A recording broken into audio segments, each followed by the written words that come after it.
자, 통합사회 150페이지부터 시작해 보도록 하겠습니다.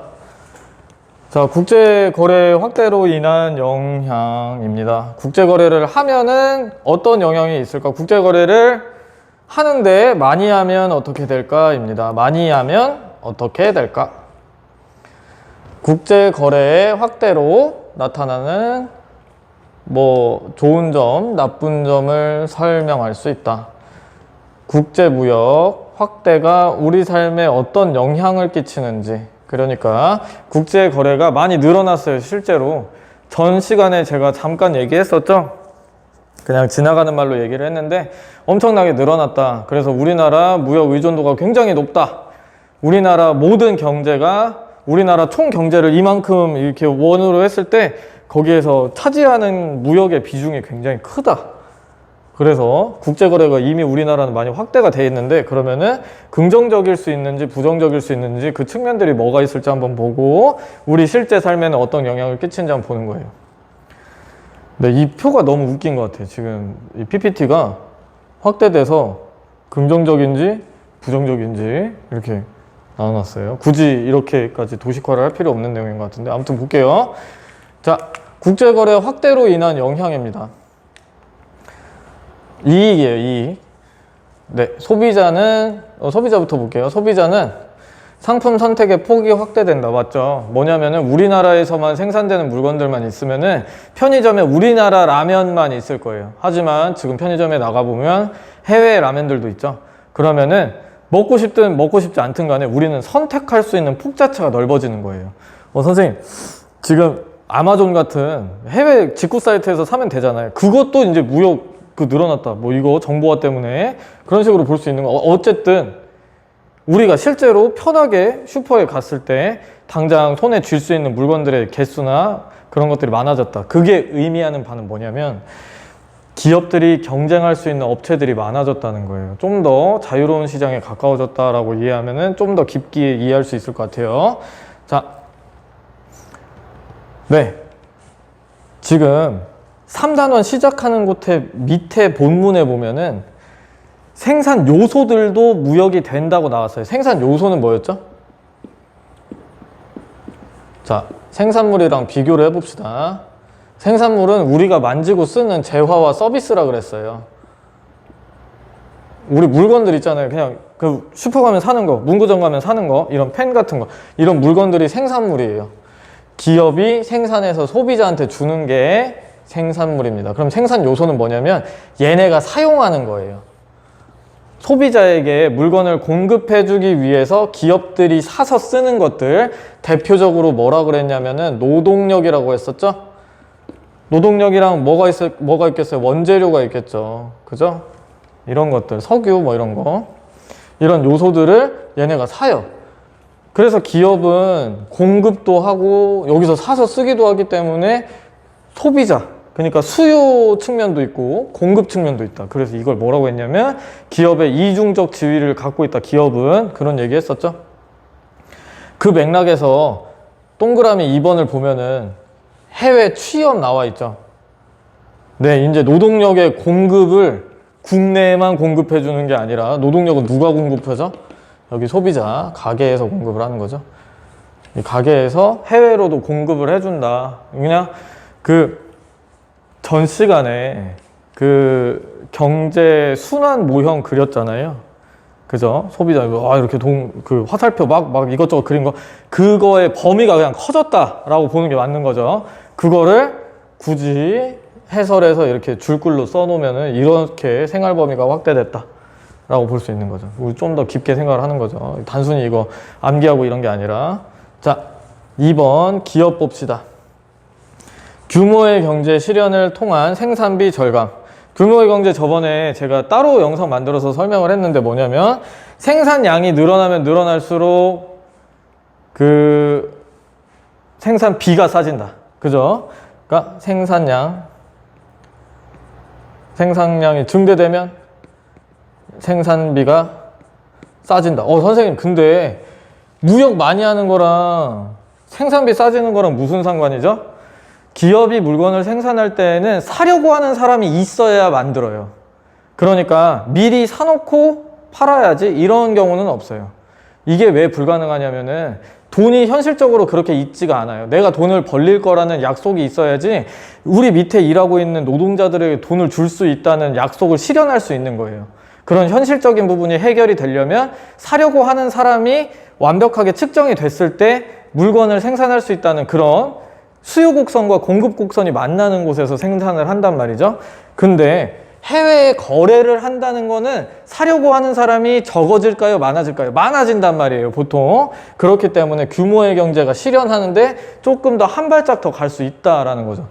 지금 무역을 하는 곳에서 이 얘기가 나왔으니까 우리는 그렇게 이해를 해야겠죠? 시장 범위가 넓어졌기 때문에 규모의 경제를 실현할 수 있는 가능성이 높아졌다. 그래서 생산비를 떨어뜨릴 수 있다. 많이 생산을 하고 기업의 규모를 늘리면서, 그렇죠? 뭐냐면 조그만한 가게에서는 생산 효율성을 높일 수 있는 가능성이 한계가 있어요.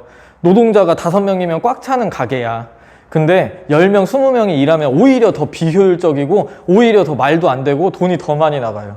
근데 기업 자체를 막 2층짜리 빌딩으로 옮겼어요. 그러면은 20명이 더 효율적으로 일하고 더 많이 생산할 수 있겠죠?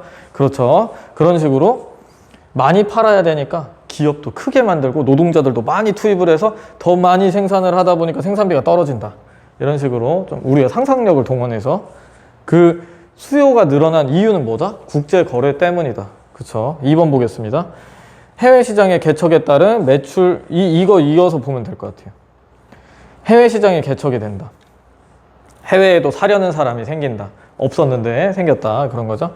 끊임없는 기술 개발에 따른 생산성 향상. 이건 어떻게 봐야 되냐면 지금 선생님 무역 안 해도 기술 개발 하잖아요. 무역을 했을 때 기술 개발 얘기가 왜 나오냐면은 나랑 경쟁할 수 있는 업체들이 더 많아졌다는 거예요.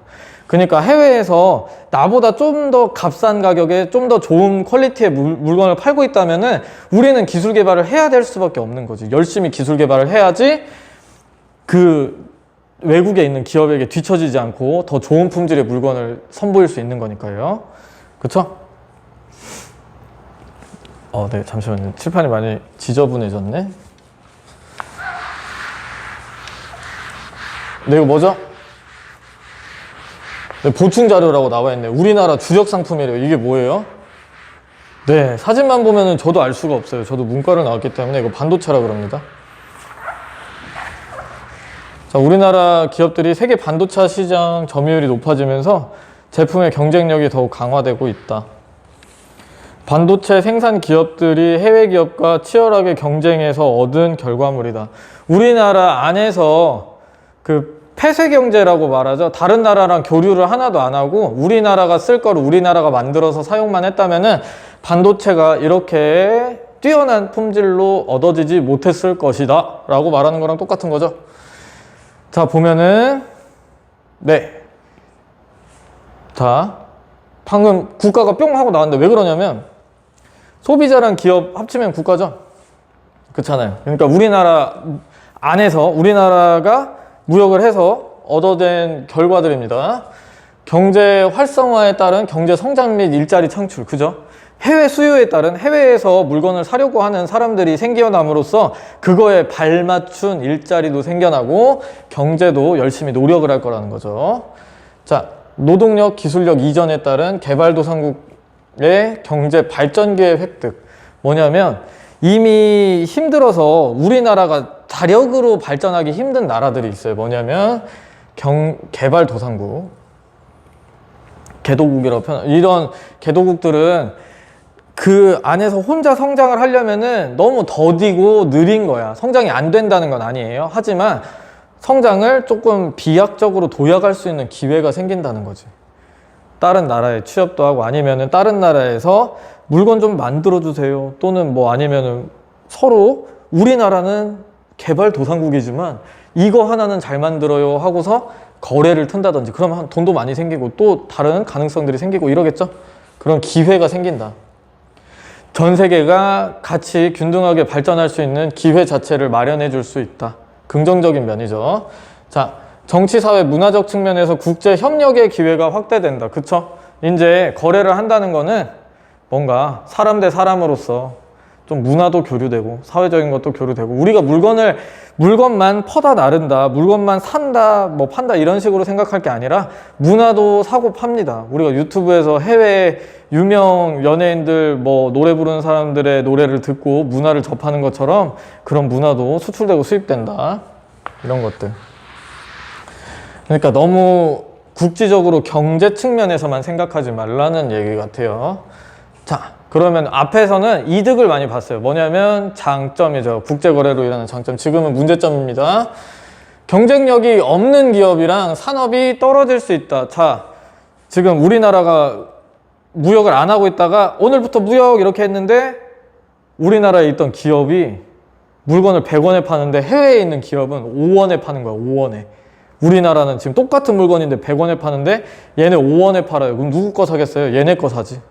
그지? 그러면 우리나라 기업은 장사가 안 되죠. 장사가 안 되면 노동 임금을 못 주죠. 임금을 못 주면 사장님 어떻게 빚더미에 안고 안 좋은 결말이 된다.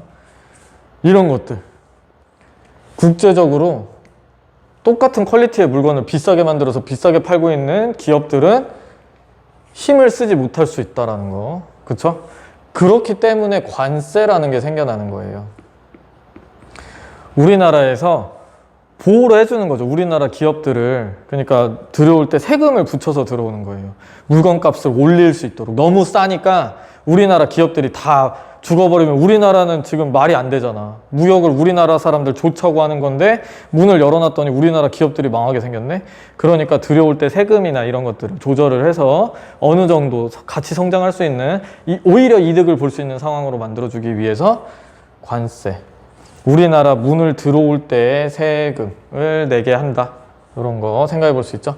자, 무역 의존도의 심화에 따른 국제경제의 불안정. 네, 뭐냐면 우리나라처럼 우리나라의 모든 돈을 한 곳에 모으면 뭐 이 정도라고 해봅시다. 근데 이게 다 무역이야. 엄청나게 큰 부분이 무역이라고 해봐요. 그러면은 열심히 무역을 잘 하던 옆에 미국이 경제가 휘청했어요. 그러면 우리나라는 어떨 것 같아요? 무역을 하고 있었잖아요. 그러니까 이쪽에서 휘청하면 우리도 휘청하는 거예요. 서로 무역을 하다 보니까 어느 한쪽이 다 연결고리가 지어져 있다 보니까 어느 한쪽이 안 좋아지면 같이 안 좋아진다는 거죠. 자, 국내 경제는 해외 경제랑 따로 떨어져서 볼 수 있는 게 아니라 무역 의존도가 커짐에 따라서 불안정해질 수 있다는 거죠. 해외에 의존하는 경우가 발생한다는 거죠. 자, 그리고 밑에 국민 경제의 자율성을 침해한다. 국가 간 갈등 마찰이 일어나면 국내 산업을 보호하거나 지원하는 정책을 함부로 펼칠 수 없다. 이 얘기는 뭐냐면요. 지금 국제적으로 뭔가 정치적으로 경제가 아니라 정치적인 갈등이 생겼어요. 근데 저쪽 나라랑 우리나라랑 사이가 원래는 좋았기 때문에 경제적으로도 막 교류를 했는데 뭔가 이념적으로 정치적으로 싸움이 벌어져서 저쪽이랑은 거래하면 안 돼. 안 좋아. 일본의 불매운동 생각하면 조금 편할 수 있을까요? 뭔가 예를 들어서 뭐 사이가 좋았다면 그냥 아무 일 없이 무역을 했겠지만 사이가 지금처럼 안 좋아서 불매운동을 한다. 그러면은 뭐 이런 문제가 생기는 거죠. 그쵸? 원래 사이가 좋았는데 정치적으로 견해를 달리해서 뭔가 문제가 생길 수 있다. 그렇죠. 그렇게 되면 정책 자체를 누군가의 눈치를 봐야 된다라는 게 요 뜻입니다. 네, 그렇습니다. 우리나라 경제에 피해가 올까봐 눈치가 생긴다라는 거죠. 좀 글들이 어렵게 생겨 있어서 글들이 좀 어렵게 써 있어서 같이 해석하면서 보는 게 좋을 것 같네요. 다 봅시다. 세계 무역의 규모가 커지고 있네요. 커지고 있죠? 네, 거기까지만 보면 될 것 같아요. 그냥 무역이 커진다. 네. 네. 여기다 FTA 볼까요? FTA가 뭘까요? FTA, 트레이드 어그리먼트. 뭐 이건 동의나 협정이라는 뜻이고요. 이거는 거래라는 뜻이고 이거는 자유라는 거죠. 자유롭게 거래하는 협정을 맺었다는 거예요. FTA는 거래 자유롭게 합시다. 관세도 붙이지 말고 그냥 물건 자유롭게 사고 팔자 이렇게 하는 거죠. 근데 이거 단점 벌어질 수 있다 그랬죠? 경쟁력 없는 기업들은 힘들어질 수 있고, 자, FTA가 체결되면은 경쟁을 자유롭게 하자. 즉, 그러니까 거래 자체를 자유롭게 하자는 건데, 경쟁력이 없는 기업들은 힘들어질 수 있고, 무역 의존도가 심화되면서 경제 자체가 해외랑 같이 맞물려 있을 수 있고, 우리나라 정치가 마음대로 정책을 펼치기에는 약간 무리가 있을 수 있다라는 거. 뒤로 갔네요. 네, 이렇게 무역 의존도에 왔을 때, 그쵸? 이건 무역 의존도가 아니죠. 무역 자체가 커진다는 거고, 이게 무역 의존도죠. 자, 봅시다. 우리나라 전체 경제에서 무역이 차지하는 퍼센트예요. 지금 이거 글씨가 작은데 77.9%입니다. 엄청나게 크죠? 그래서 국제 경제가 어떻게 되냐에 따라서 영향을 받을 수 있다는 거. 우리나라 전체 수출액 중, 그러니까 이 지금 수출을 많이 하는 수출액 중에 주요 국가라고 하면은 뭐냐면 일본, 뭐 미국, 유럽 뭐 이런 데입니다. 주요 강력한 국가들. 여기 써있네요. 미국, 일본, 유럽연합 이렇게 써있죠. 이게 차지하는 비중이 점차 낮아지면서 중국이 이제 올라오고 있네요. 네. 그래서 TV에서 미국, 일본, 유럽연합, 중국의 얘기를 많이 하는 것도 그런 이유도 있어요. 경제적으로 많이 좀 연관이 지어져 있기 때문인 거죠. 네, 우리나라 영향에 미치는 거 분석해보자. 우리나라는 해외 의존도가 높아서 안 좋은 영향, 좋은 영향 다 생길 수 있는데 그 생길 수 있는 정도가 상당히 예민하다라는 거 알 수 있겠죠. 해외 경제가 휘청했을 때 우리나라도 휘청하는 정도가 크다라는 거 알 수 있는데 그 중에서 미국이 휘청하거나 일본이 휘청하거나 유럽연합이 휘청하거나 중국이 휘청하면 우리나라가 크게 영향을 받을 수 있겠다라는 게 지금 이 그래프를 해석했을 때 시사점이라고 볼 수 있겠습니다. 자, 넘어갑시다. 네. 이 전에 게 자료 1번이었나? 네. 자료 1번 뭐였냐면은 무역 의존도가 높아졌을 때 우리 경제에 끼치는 영향을 말해보자. 네. 세계 경제가 불안 요인이 발생하면 수출 환경이 나빠져 국내 경제가 불안해질 수 있다. 우리 빅쇼트라는 영화를 한 편 볼까 했었는데 안 봤죠? 그게 이제 2008년 미국발 금융위기였는데 그때 미국에서 금융위기가 터졌는데 전 세계적으로 조금 문제가 있었어요. 뭐 그런 거 한번 생각해 볼 수 있겠죠? 네, 자료 2는 뭐냐면 미국, 일본, 유럽연합, 중국이 우리나라 경제에 무역에 많은 영향을 끼치고 있다는 거였는데 그래프가 중국 경제가 침체되면 우리나라 경제는 어떤 일이 벌어질까? 수출에 악영향을 끼쳐 경제 불안 요인으로 작용할 수 있다. 그쵸? 우리나라 지금 아까 무역 의존도는 70%, 우리나라 전체 경제에서 무역이 차지하는 정도는 70%에 육박하는데 그 중 25%가 중국이었다고 한다면 중국이 경기 침체에 빠져서 물건을 살 수 있는 상황이 안 되면 우리나라는 수출하는 게 뭔가 문제가 생기겠죠. 수출을 못 한다는 건 돈을 못 번다는 얘기니까 불안 요인으로 작용할 수 있겠다. 네, 자료 1, 자료 2 같은 현상으로 나타나는 문제에 대한 예방책은 무엇일까? 내수시장 활성화에 힘을 쓴다. 이 말은 뭐냐면 우리나라 안쪽 경제 있죠? 해외를 제외한 우리나라 안의 기업, 우리나라 안의 소비자들의 경제 활성화에 힘을 쓴다. 수출 상품이 엄청난 경쟁력을 강화를 해버린다. 뭐냐면 반도체처럼 수출 시장을 다변화한다. 경쟁력을 당장 끌어올리기 힘들다면 새로운 물건이나 새로운 시장을 개척하는 것도 방법이 될 수 있겠다라는 제시입니다. 네, 이거 문제 한번 풀어볼까요? 네, 국제거래로 소비자, 기업, 국가가 얻을 수 있는 이익을 보기에서 골라볼까요? 재화와 서비스 폭을 확대되는 거는 소비자, 기업, 국가 중에 누굴까요? 소비자입니다. 규모의 경제 실현을 가능한 건 누굴까요? 기업이었어요. 정치, 사회, 문화적 협력의 기회가 확대되는 거는 디귿이었어요. 협력 기회가 확대되면서 또 반대로는 자기 자신의 의견을 마음껏 펼칠 수 있는 그 눈치 자체도 좀 줄어들 수 있다는 거예요. 우리나라 경제 안에서, 그죠? 네, 밑에 볼게요. OX, 국가가 무역이 확대되면 경쟁력을 갖추지 못한 기업은 위축되거나 쇠퇴할 수 있다. 있어요. 국제거래가 확대되고 무역 의존도가 높아짐에 따라 세계 경제가 국내 경제에 미치는 영향이 줄어든다. 아니죠. 영향이 커지죠. 네, 당연히 커지겠죠. 네. 오늘 수업은 여기까지 하고요. 다음에는 요거 보겠습니다. 감사합니다.